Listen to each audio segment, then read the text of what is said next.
Alfredo Torne para hablar de este y de otros temas. Bienvenido, señor Torne, gracias por estar hoy con nosotros. Muchas gracias y gracias por la oportunidad de conversar con ustedes. Señor Torne, yo quería empezar preguntándole por este tema que resulta un argumento recurrente cada vez que se habla del aumento del sueldo mínimo, ¿no? El empresariado suele decir y utilizar como argumento, y muchas personas también, que no es el momento, ¿no? Y siendo un poco abogado del diablo, ¿cuándo es el momento para recurrir precisamente a la figura de aumentar el sueldo mínimo vital, que no es una situación fácil, sobre todo para las pequeñas y microempresas, que son las que se ven más afectadas cuando ocurre el aumento del sueldo mínimo, porque son empresas que tienen una, digamos, capacidad para asumir esta responsabilidad muy limitada también? A ver, creo que podemos poner dos argumentos sobre la mesa. El primer argumento es, hay que ser muy claros en decir cuántos trabajadores se benefician por el sueldo mínimo. La estadística muestra que solamente 750,000 trabajadores de 17 millones se beneficiarían con el aumento de sueldo mínimo. Y esto hay que verlo también en términos de cuál es el efecto colateral de un aumento de sueldo mínimo. Usted lo acaba de decir. Aquellas personas que hoy día están dentro del sueldo mínimo, si se sube el sueldo mínimo, podrían pasar a la informalidad. ¿Cuánto gana un trabajador en la informalidad? Pues gana cerca de 300 soles. Si sube el sueldo mínimo, lo que va a suceder es que el que recibe el sueldo mínimo va a recibir el aumento, pero el que no recibe el sueldo mínimo y el que está en la informalidad probablemente va a recibir un sueldo menor. Y eso lo que significa es de que va a aumentar la informalidad. Y yo creo que nuestras autoridades están utilizando un estudio de 2 premios Nobel de Economía que se hizo en Estados Unidos, donde el país tiene pues casi 100% de formalidad, y claramente un aumento de sueldo mínimo podría ser reactivador en ese país, bueno, pero no en un país donde tenemos 78. Sí, son realidades totalmente diferentes. Segundo lugar, el ministro argumenta de que la economía está en condiciones como para absorber el sueldo mínimo. Pues tampoco es cierto, porque la economía, si bien ha crecido, nosotros esperamos que este año crezca al 13.3%, ha crecido producto de una gran recesión que tuvimos en el 2020. No ha crecido porque la productividad de la economía haya aumentado, de hecho, y es lo que justificaría un aumento del sueldo mínimo.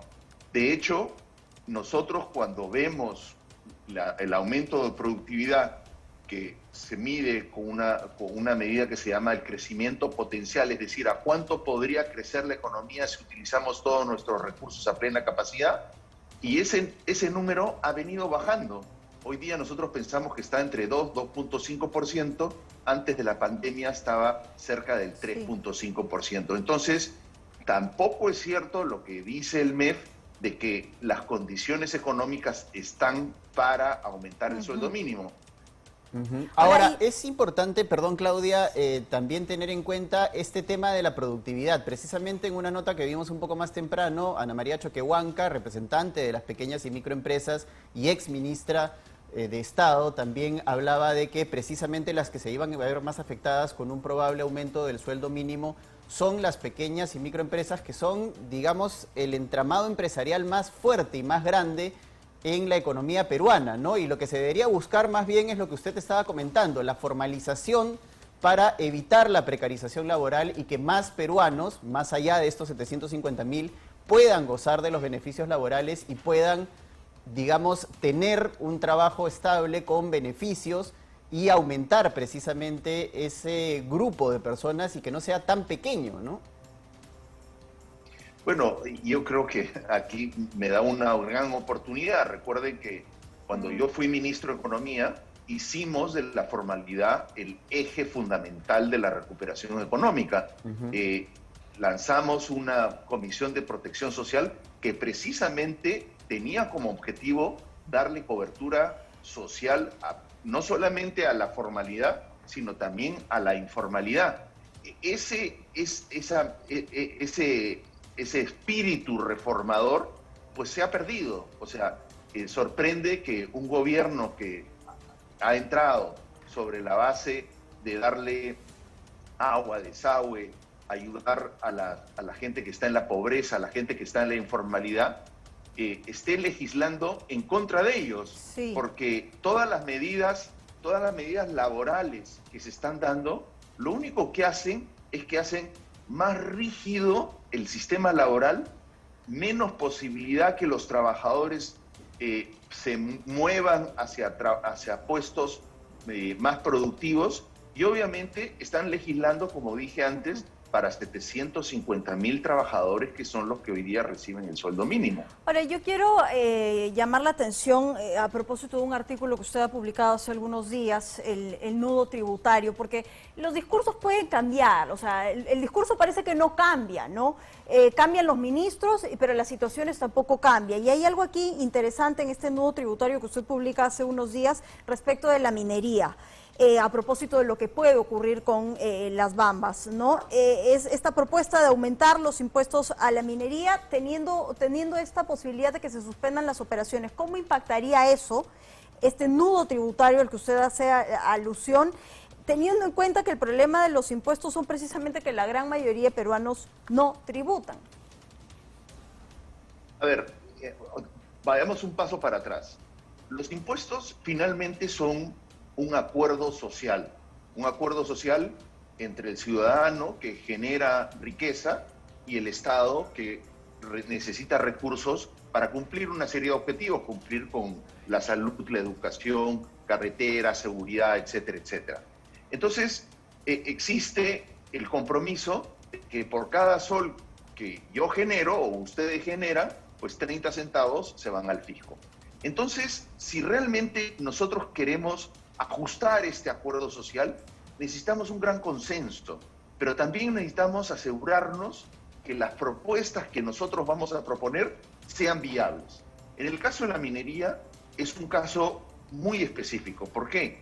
Porque la minería paga un impuesto en que la tasa va creciendo, va aumentando en función del aumento de las utilidades. Es decir, a más utilidades, más paga la minería y llega hasta casi una tasa de 50%. Recuerden que una empresa normal paga 29.5%.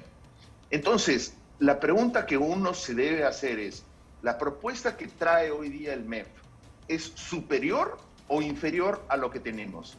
Y la respuesta, lamentablemente, les tengo que decir, es que no sabemos, porque no sabemos cuál es la propuesta del MEF. Entonces, podría darse la situación, que es la que usted está apuntando, de que el señor Franqui ponga en práctica su propuesta y recaudemos menos de lo que estamos recaudando hoy día.